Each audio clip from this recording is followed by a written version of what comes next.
Faisons un point sur l'open banking. En synthèse, l'open banking, c'est une promesse, celle de démocratiser l'accès aux services financiers, d'accroître la transparence et la concurrence entre les acteurs bancaires et de favoriser l'innovation. L'open banking est rendu possible par une réglementation européenne de 2018 intitulée DSP2. C'est une réglementation importante car elle impose aux banques de mettre en place des API qui sont des points d'entrée et de sortie utilisés par les fintechs pour se connecter à elles et initier des opérations.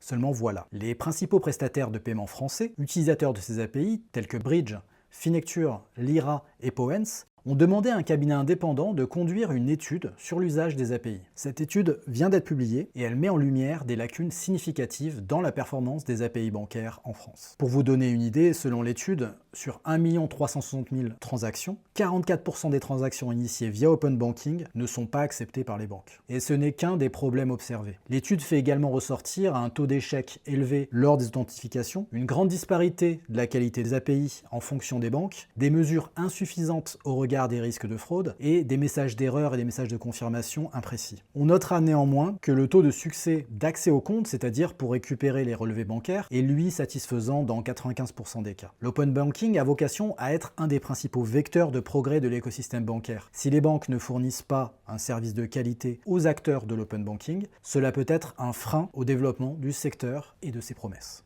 Heureusement, il y a une lumière au bout du tunnel. Une nouvelle réglementation DSP3 est en préparation et il est tout à fait légitime de penser que le camp de l'open banking va pousser en faveur d'une réglementation plus contraignante pour les banques. L'étude formule d'ailleurs plusieurs recommandations pour régler la situation. Elle appelle entre autres à une standardisation et à une optimisation des API fournies par les banques. Pour les fintechs à l'initiative de l'étude, l'open banking est une priorité pour une intégration financière souveraine en Europe. De notre côté professionnel de la finance, tandis que l'open banking se trouve à la croisée des chemins, notre rôle est de rester informé, vigilant, prêt à saisir la valeur créée par ces changements. C'est un futur complexe, mais chargé de potentiel qui se dessine pour la trésorerie d'entreprise.